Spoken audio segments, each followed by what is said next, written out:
UFP, the United Federation of Podcasts.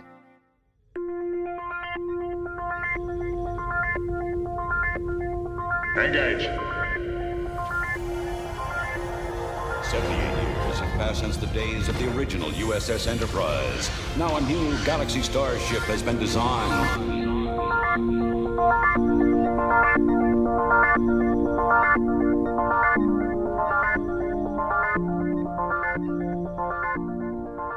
Transporter Chief, beam our listeners aboard.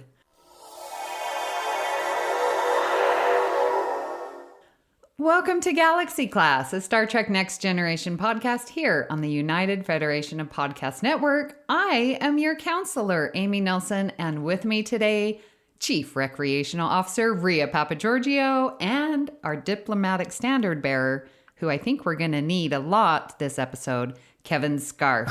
Hello, Rhea. Hello, Kevin. Hello, Amy. Hello, Kevin. You guys, we're going to be in the same place 1 week from today. Listeners, I hope that you will be in Chicago with us as well. Yay! The day this drops, we can actually listen to it together in the car on the way to the con. Yes, we could. That's exciting. Or over breakfast together. I know. With fresh maple syrup. Fresh maple syrup. And from the trees this spring. That my friend tapped herself on her property. Mm-hmm. Wow. So exciting. So exciting. Yes. I can't even. I just can't even. So everyone's asking me, so what are you doing for spring break? I'm like, being with my family. And they're like, oh, I'm like, my Trek family. I'm like giddy with excitement. Yes. It's going to be so good. Yeah, I am so excited to be seeing friends and friends that I don't get to see very often. And There will be tears. Mm-hmm. Happy tears. So listeners, we just want to formally invite you yet again. Please come out. We're going to have a listener meet up Saturday, 7 p.m. at, Kevin, the name of it? It's called Fat Poor McCormick. Yes. And so we will be there doing dinner, meeting up, chit-chatting. So please come and hang out with us. We would love to see you. You better be listening to this on the day it drops because that's tomorrow as we're speaking. Oh, Yes, yeah, that's right. Oh, squeal, squeal, squeal. Oh, yes. So, well, guys, let's check the communication array and see if we have any comments from our listeners. Okie doke. Logs accessed. Christos Yanaris commented on our batleth battle between Starship Mine and... What was the other episode? Times Arrow. Times Arrow. Oh, Times Arrow. See, I was out sick. I had some bug. I was in bed the whole time that everyone else was recording. Christos says, great episodes, and everyone voted right. And then the wink face with the tongue hanging out. I'll give Starship Mine another watch so Amy doesn't disown me. That's right. We never said Starship Mine was a bad episode. I like Starship Mine. I might have voted for it. Christos did have some not nice things to say, so I was, just calling him out on it. No, we love it. Thank you. All right. This is the captain. Senior officers will report to my ready room immediately. You guys, we are getting back to our series of Build Your Own Watch List. This is our 5th installment for this series. And today we are going to be exploring the space battles in Next Gen. So, a couple questions for you guys. How did you go about choosing your episodes? And are space battles really important in Trek fandom? Rhea, let's start with you. Well, okay. So I am that person that never really notices the space battles. And that's in any movie. In any, even... Well, okay, I haven't seen like most of the movies that are ever made, but like Marvel stuff and, Star Wars, my limited window of things. When there's a space battle, I kind of, that's when I'm emptying the dishwasher or folding the laundry or whatever. Like, it's like, okay, wait for the battle to be over so that we get back to the plot. So I kind of have never really paid attention to the battle part.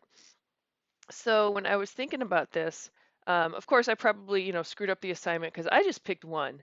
And it was the one that kind of jumped out to me as one that had like the most relevance.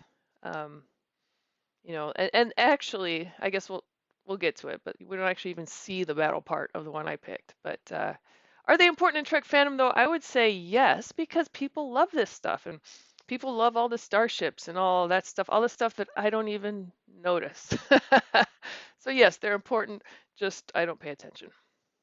Got it. Kevin, how about you? Well, when I think of Star Trek The Next Generation, space battles aren't what jump to mind first. I'm not saying that TNG doesn't have its share of action, but considering the budget of the show and how expensive to do a big fancy space battle is in the pre-CGI days, they just were fairly few and far between.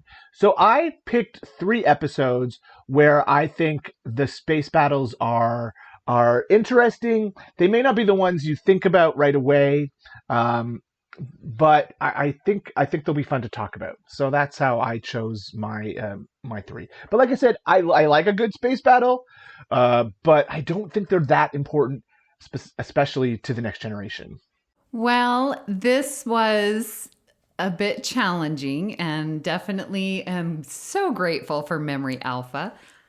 It's pretty darn cool. All you do is in the search, start typing Battle of, and you get 6 pages alphabetized, like all of these battles. And I was like, oh my gosh, who knew? I'm not a big fan of battles either. Just like you, Rhea. It's like, oh, there's some, ships flying around in space. Sometimes they're just so dark and I can't see it. So that's difficult that way.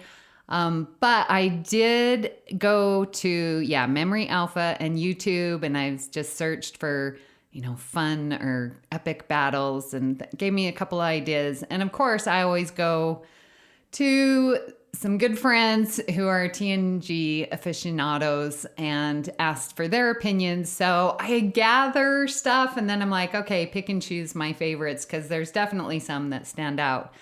I'm really excited to talk about it. I've got some fun picks, so let's get to it. All right, so round 1. Rhea, hit us with your battle. Okay, so like I said, I only have one, but I do have another resource that I found that I can use in round 2. So the one that I chose is, the no-brainer for me, is the Battle of Wolf 359. And like I said before, you don't even see it in Next Generation. The only time you actually see it is in Deep Space Nine in The Emissary, which is one of my favorite episodes. And you know how I love Deep Space Nine. But in TNG, you see the aftermath of Wolf 359 when the Enterprise has finally, repaired the warp drive and gets there after the battle, and it's just the burnt out hulks of the remaining ships. Actually, this just clicked in my brain. I kind of wonder if there's a continuity error there, because as the Enterprise D pulls up to Wolf 359 and they're surveying the damage, and Commander Shelby is kind of reading off the names of the ships that she sees there, the burnt out hulks. One of them's the Melbourne. Oh, no. Okay, so it's not a continuity error. Never mind. One of them is the Melbourne, which Riker was supposed to have just been assigned, the captaincy of, and so he would have been killed. What I was thinking in my mind was that she named the Saratoga, which Ben Sisko, as he was in the escape pod, saw blow up in front of him. So she wouldn't have seen that there, but never mind that. But anyway, Wolf 359 is an actual star. Did you know that? Yes. Mm-hmm. Yeah, I didn't know that. Let's see, CN Leonis, and it is a red dwarf located in the constellation Leo, approximately 7.9 light years from Earth. So, I didn't do the math as to how long it would take a Borg cube to get from, Wolf 359 to Sector 001, which of course, being very human-centric, is Earth, because that's the center of the universe. But so that's why I picked Wolf 359, was just its effects were major, not just in Next Generation, but also in Deep Space Nine. I mean, it like shaped the life of Ben Sisko for many years. He continued to exist there for many years. And it also makes appearances in Lower Decks. So even though we don't really get to see the battle, it fit my other criteria. All right. That is a great pick. I did have that on my honorable mention because I figured someone would talk about it. So, yes, I thought this was another great battle. Again, like you said, we're seeing the aftermath of it because we don't really see the battle. And I think it's important to see this, graveyard of ships. And, I think they had fun filming it because they just took some kit, bashed them up and, Probably, threw them everywhere.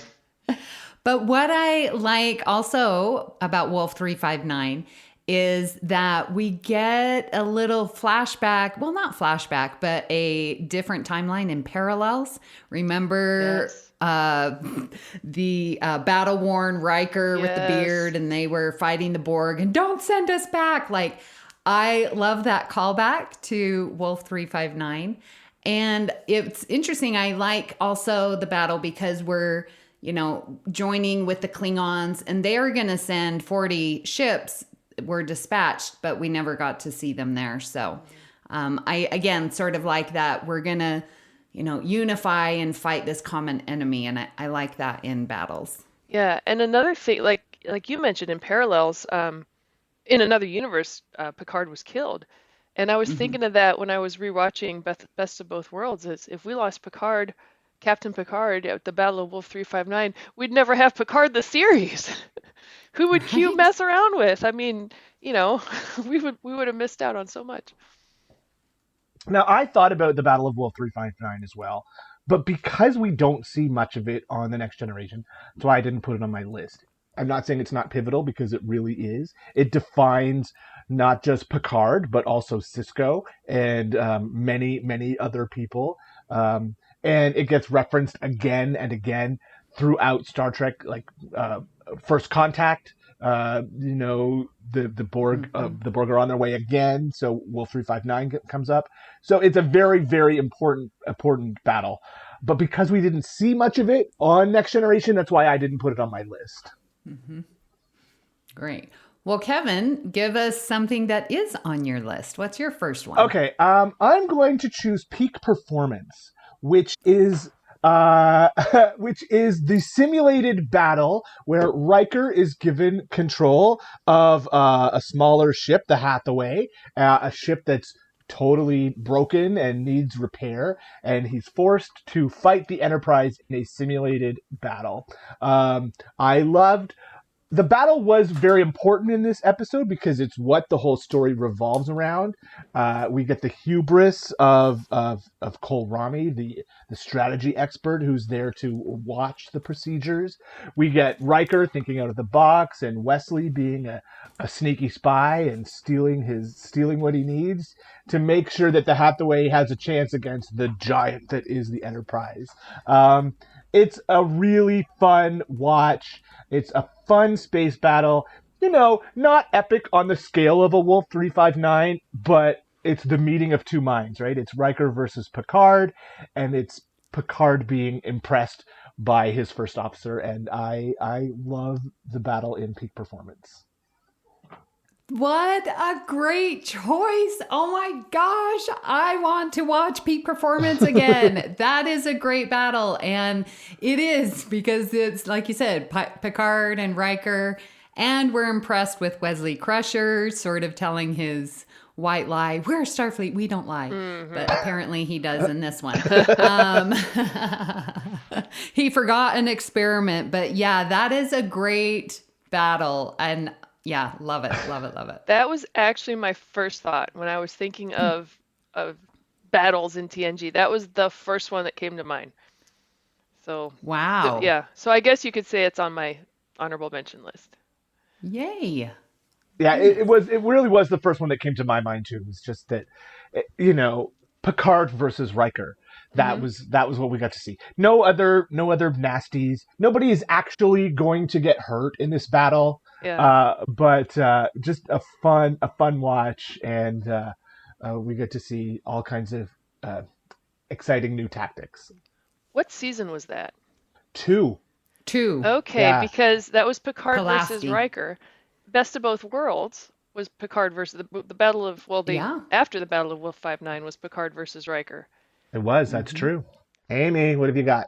So my absolute favorite battle scene is the Battle of the Basin Rift from Nemesis with the scimitar. You guys, so I know it's a movie, but there is a full, if you put all the battle scenes together, 20 minutes of glorious battling the scimitar, and how beautiful that ship is with its spider legs and the Enterprise E head to head and all of the spinning. And okay, the best part when they ram into the scimitar. Like, I love that. They're both sort of dead in the water, but Picard's like, on my mark, full impulse, ramming speed. It's so good. And we get Troy sensing the cloaked scimitar. So she's very integral in the destruction of the scimitar. It's a wonderful scene. And again, we're getting the Romulans. We have 2 Romulan warbirds, the Valdor class, come and help the Enterprise E to fight the scimitar. And we consider this an internal matter. And thanks for your help, So they're, joining up. As I said, I love that. It's just amazing. And I did find that there are 40 CGI shots that sort of build up and was used to create the battle.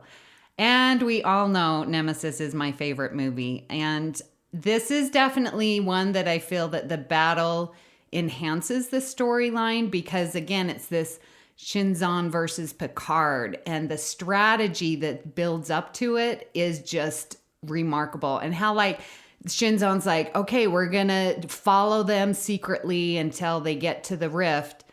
And then we're going to attack. There's just good strategy all around. Great, great battle scene.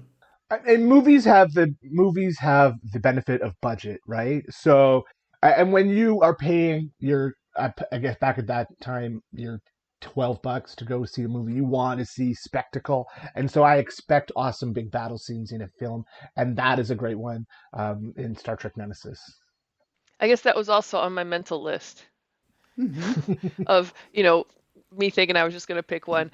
But the reason I didn't pick it, well, I knew you would, Amy. So, but there's just something that just takes me out of that. And that's when they ram the ships, because I'm like, wait, we're in a zero gravity environment and inertia and momentum. And when you bang one ship, it's not going to be stationary so you can rip it up. It's going to, what is it? Second law of motion? I don't remember, but it's going to basically bounce off. I'm like, oh, that always takes me out of it. But I don't know, because an object that's in motion tends to stay in motion. An object at rest tends to stay at rest. So with the scimitar being stationary and ramming into it, an object at rest stays at rest until acted on by an outside force. Yeah, does it work in space? I don't know, but in my mind, it works. Well, but yeah, I definitely don't want to, rain on your parade or anything. So we don't need a battle in the Galaxy class recording studio here. We need Joe, our science teacher, to teach us all these things, what happens in space. That's What right, happens Joe. in space stays in space. Does the Newton laws work? The day that this drops, we can argue about it in Chicago. In person. We can have a fist fight at the con. It'll be awesome. That'll be the greatest battle. We'll have the double battle of the Kirk Galaxy fist class. punch. Yes. Awesome. All right. Well, let's go to round 2. Bria? Okay, so I actually found something whilst doing my research. And there was in 1998 in the UK, there was a VHS box set that was released called Star Trek Greatest Battles. And what it included, which I thought was kind of funny, it was a 4-volume series. It had something from TOS, Next Gen, Deep Space Nine, and Voyager. But these were the episodes that were in this box set. So for the original series, Balance of Terror and the Doomsday Machine. Balance of Terror especially, I think that's a no-brainer there. I'll skip Next Gen for now. Deep Space Nine had The Way of the Warrior, To the Death, and Empok Nor, which I think there's some. Well, I don't know if Deep Space Nine had finished its run yet, because there were some better battles that came out later. And then in Voyager, Basics Part 1 and 2, Maneuvers, and The Q and the Gray, which is an interesting pick. But this is what it had for TNG, which one of them completely, yes, I agree, but a couple have me scratching my head. Gambit Part 1 and 2, The Wounded, and Yesterday's Enterprise. Yesterday's Enterprise, of course. That was one I thought of too. Yeah, I mean, if for nothing but for like the flying rocks on the bridge. But Gambit Part 1 and 2, was there a battle there? And The Wounded? The Wounded was the one with Captain Maxwell, if I believe, or was it Captain? Where the captain No. that, not Maxwell, the captain that Riker. Oh, had no, served you're right. with- Maxwell. Was it Maxwell? Okay. It was Yeah, because he's the guy with the Cardassians. right, and they go to recover. Was it the Pegasus that had been? No, No. that's no. That's the Pegasus. No, Maxwell is the one who hated the Cardassians, Right. and O'Brien was like, "Oh well, them." And yeah, that's the. Oh wait, that's the Wounded. That's with the Cardassians. Oh, I'm okay. So I'm mixing the Wounded up with the one with the the Pegasus. Okay. Yeah. So then maybe it makes more sense then. But anyway, Gambit, Yeah. was there a battle in Gambit? I don't remember a battle in Gambit.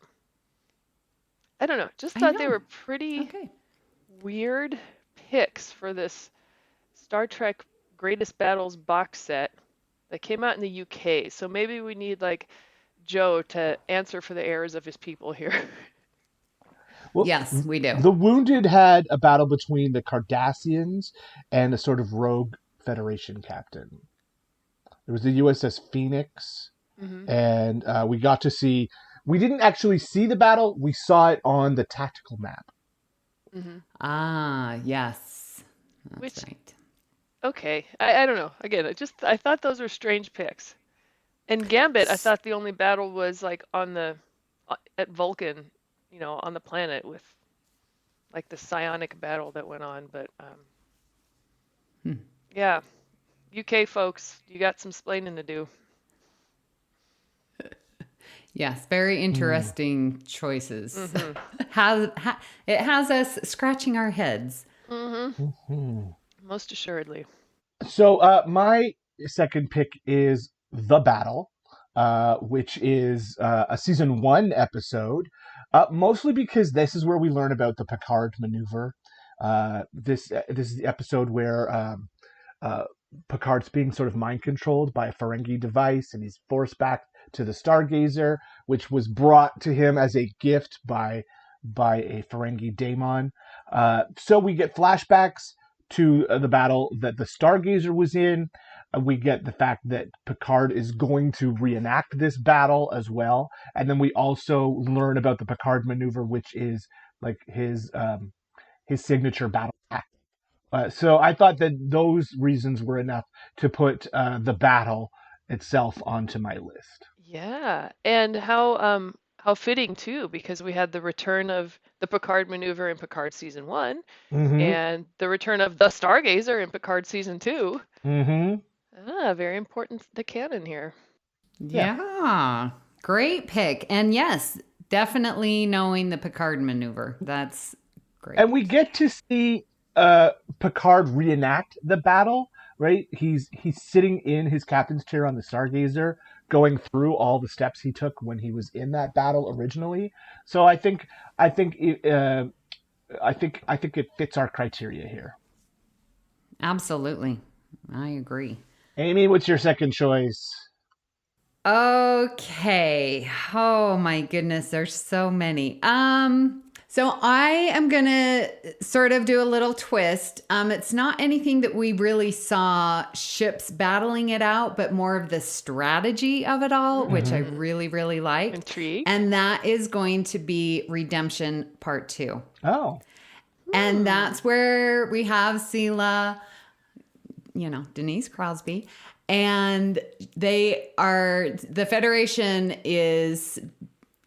creating this tachyon net grid system because the Sila's working with the Doros and trying to get supply ships in. And I just love the visual of this net. And then they plan to have Data's ship, the Sutherland, lose control, and that will create a gap. And it's, you see it on the screen as the little dots moving in this grid. I really appreciate that visual, that it's like, I could see in my mind's eye these ships going around and having the battle just by seeing it on screen. So that's my little twist. We don't see the ships, but we get to see the action on the screen, sort of like we do with peak performance. Yeah, and the strategy there, and Data's elaborate plan to entrap the Romulans. Yeah, Very cool. I like it. No, that's a good one too. Very good one. Okay, so round 3. Rhea, now, do you have another one? Because we didn't really talk about yesterday's Enterprise, even though you mentioned it. Well, that's what I was going to talk about. Oh! I was going to agree with the producers of this UK box set and go with yesterday's Enterprise because... Agreed. Yeah, not only is that a beloved episode, but we actually had a mention of it in Picard season 2, episode 1, I believe, or was it episode 2, where Q says, "Oh, that's so yesterday's Enterprise of you," which was awesome. But yeah, we had that great battle with Tasha Yar aboard the Enterprise C, back in time, battling to rescue the Klingons, and of course, anytime you have falling rocks on a 24th century starship, it's always awesome. But it was, when I was thinking about it, it was probably in the series, probably like one of the most depicted battles, or had kind of the most screen time, the most, action. Like I said, I kind of lose interest when there's action, but I think yesterday's Enterprise, to the best of my knowledge, is probably one of the most action-filled battle scenes that we had in the series. Agreed. I have very little to add to what you said. That is such a well-produced Star Trek: The Next Generation story. It's got great character moments. It's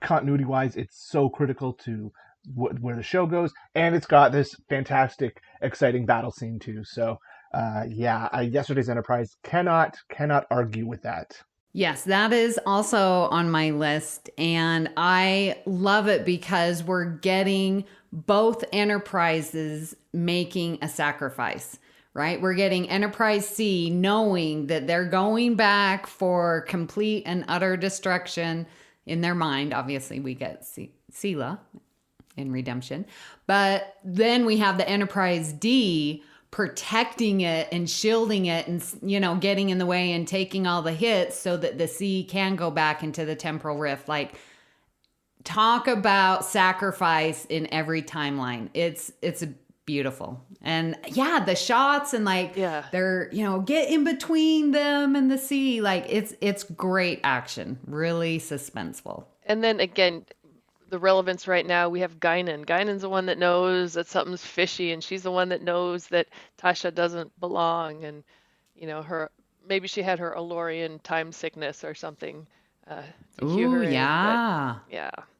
I think she did when she saw Tasha. Tasha, you make me sick. Awesome. All right, Kevin. Okay, so my last one is the battle is very short but sweet, and it's over almost before it starts. But I love it because of how crazy it is, and that is one of the last scenes in Parallels. We've got 285,000 Enterprises filling up space, and we get, as Rhea mentioned earlier, from the Battle of Wolf 359, a Riker who's a little bit crazy, a little disheveled, and he's like, I'm not going back, and one photon torpedo takes it out. It's impactful, it's exciting, and it's funny.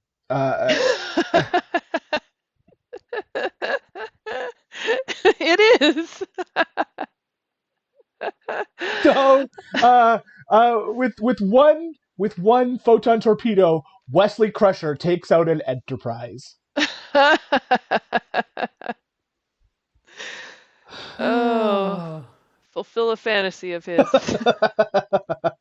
Yeah. Well, I mean, to be fair, the ship was already pretty badly beaten up. It had taken a lot of Borg damage. He did not want to go back to that Borg reality. I don't blame him. But, well, guess what? He didn't have to. He didn't have to. He did not. It was have a mercy to. killing there. Pretty much. So, yeah. Oh, that's a great one.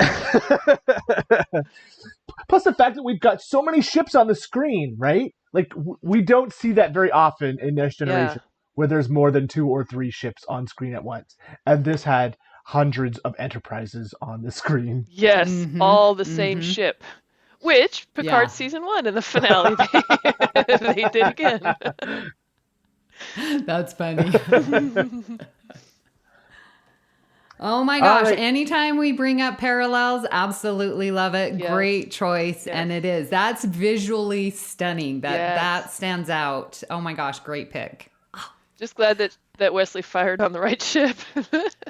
All right. So my third and final pick, I'm going to go with another movie, and that is The Battle Sector 001 in First Contact. Yeah, that's a great one. Yeah, that, oh my gosh, so beautiful and so much action. And there were, I counted, well, I didn't count. I went to Memory Alpha and there's like 30 ships there. I won't read them all, but some of them are the Bozeman, Defiant, Endeavor, Jaeger. But what I love also is that ILM did the visual special effects and they threw in a little Millennium flyby from Star Wars. I thought that was pretty cute. They did? Oh my gosh. Yes.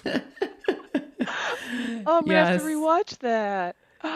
Well, I don't know if you'll see it. I always try and watch it, but I have to go to, the images, and then they've got screenshots of people who are much more adept at pausing than I am. That's awesome.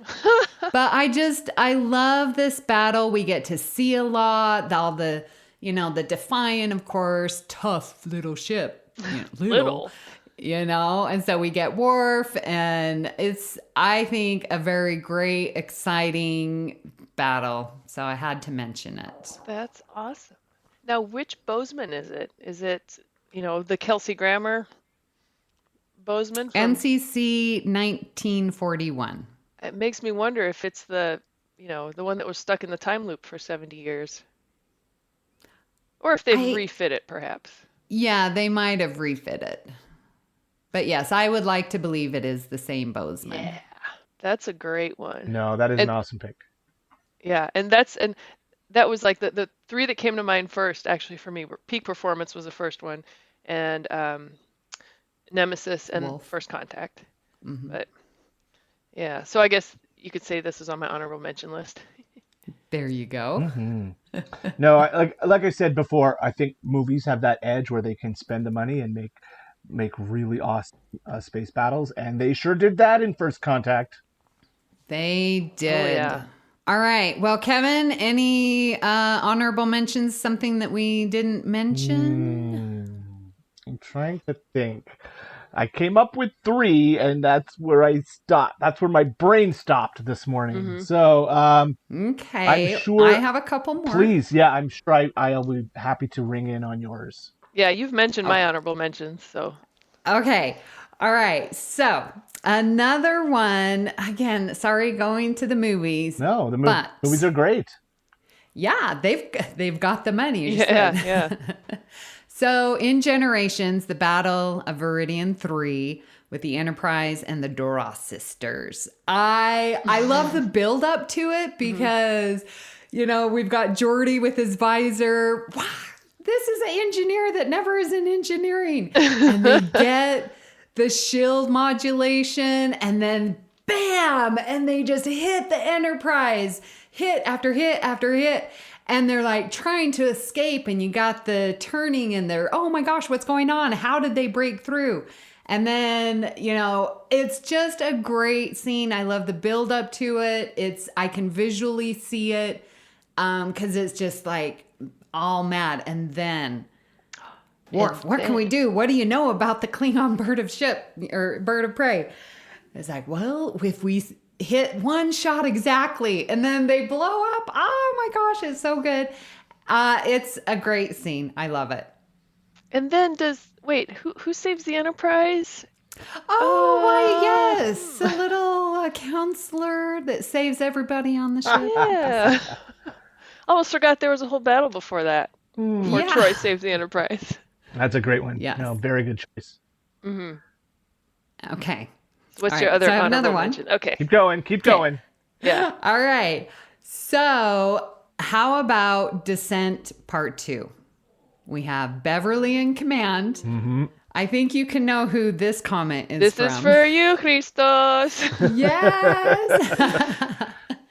And Beverly saves the 47 lives, the crew that's on the surface. They're being followed by the Borg ship. And we get the call back to the metaphasic shielding to hide in the sun's corona. And then they do the solar eruption and destroy the Borg ship. So it's not necessarily this like battle, hit it out, but it definitely is an important battle because this cat and mouse type of chase going on between them. And it's very interesting. Yeah, strategery again. Agreed. Yeah, no, that's another really great one. And it's nice to see people other than Picard and Riker make strategic decisions. Yes. Yes. Okay, so I have one more. Again, sort of with the idea of redemption is sort of the standoff in the deflector. And we have Tomalak, where they go into the neutral zone to try and get Jarek off because he's defecting. Yes. Yeah. Okay.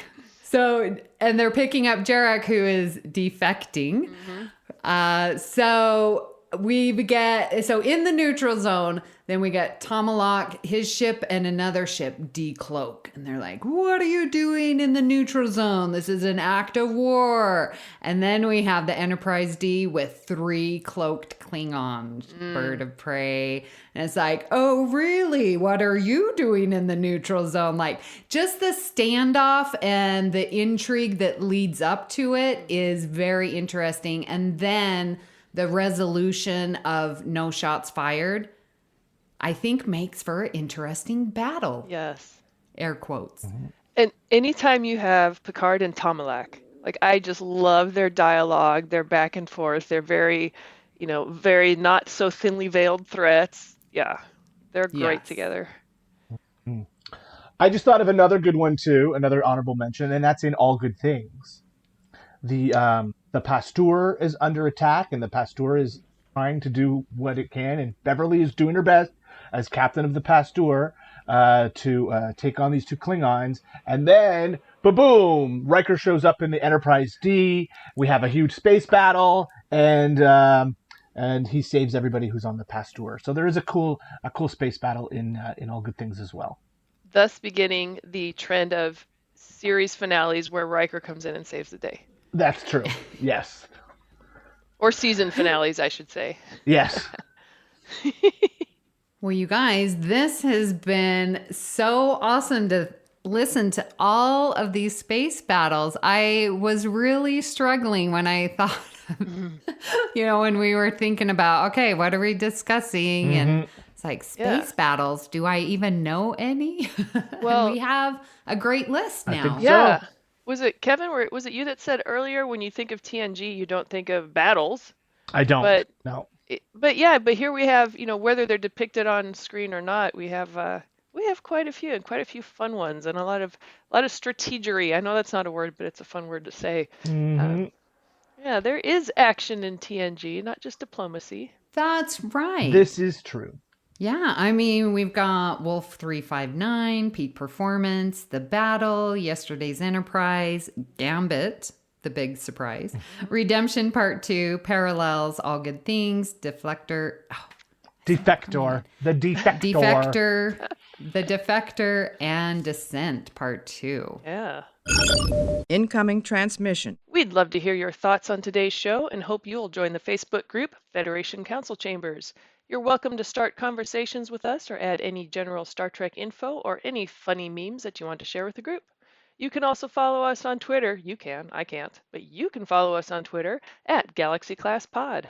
So please hit the subscribe button on Apple Podcasts or wherever you get your podcasts and leave us a star rating and written review. That helps others to find the show. Now you can also follow the entire network's podcasts with our master feed by searching United Federation of Podcasts. This way you won't miss any of our fine shows like All Good Things, Franchise Fatigue, Always Hold On to Arrow, History with the Szilagyi, Mickey's Marvels, Sasquatch, and Infinite Diversity. So, Amy, where can people find you when you are navigating a ship into, out of, and through a battle situation? Well, when I am not doing that, you can find me here in the network where I'm co-hosting All Good Things. I'm also on Union Federation podcast on the Fandom Podcast Network. I am, of course, in the Facebook group, and you can find me on Twitter at Miss Amy Nelson. So, Rhea, where can people find you when you are arriving late to a battle? Arriving late? Because I'm Greek, I'm arriving late? This is how it's going to be now? This is what, okay, now we were going to hash this out in Chicago. But in my defense, there was traffic, and there was, the warp engines were down, and I mean, I had to go through a school zone, and, you know, when I'm not arriving late to a battle, you can find me arriving late to work and arriving late to church and arriving late to a doctor's appointment. And no, this is all a stereotype. You can find me on the Federation Council chambers. And that is probably the extent of my online presence. If you're listening to this episode the weekend that it drops, you will find me at Star Trek Mission Chicago. So please come and find me, and please say hi, and please come and join us Saturday night or wherever the heck else. And so looking forward to seeing all y'all in person. And Kevin, where can people find you when you are not smuggling your science fair project under false pretenses on board a crippled 80-year-old ship to face Captain Picard in battle? Well, I haven't finished my science fair project yet, so it won't work anyway. So don't worry about that. But if I'm not doing that, I am on True North Nerds, a general nerd and geekery podcast where we just recorded an episode about the first episode of Moon Knight, which is a new Marvel show. I'm also on Stage Whispers, the local theater podcast, where we are talking about what's going on in the world of live theater here in my neck of the woods, which is Central Ontario.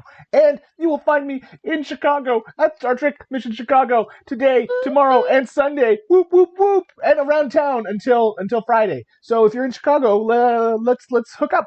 Sorry, I got excited there. We're talking Chicago. Priority 1 message from Starfleet coming in on secured channel. We'd like to recognize our executive producers, Brandon Shea Mutala, Ken Tripp, Zach Moore, and Tony Robinson. We would also like to thank Zach Tripp, no, that's not Zach Moore or Ken Tripp, that is Zach Tripp, for our opening and closing music, and the wonderful, awesome, glorious Tony Robinson for our amazing artwork week after week. A huge shout out to Davey Willett and our anonymous supporter for supporting our show. Thank you all so much. Thank you for beaming aboard Galaxy Class. And until next time. But I had a good quote here. 1 second. Starfleet is not a military organization. Its purpose is exploration. Mr. Worf, fire. Stay classy, Galaxy. Great joy and gratitude. Engage.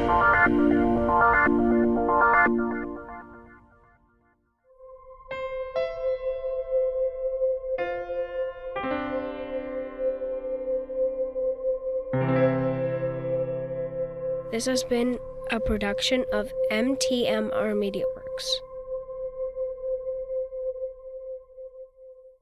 So it's the defector, not the deflector.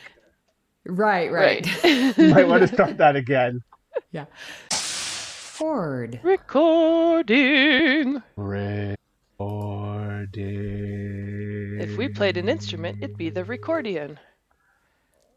Not the recorder. Oh. Oh. You play the recorder, I'll play the accordion, and we'll make a band. Perfect. Oh my God. And Amy can sing. And I'll play a record.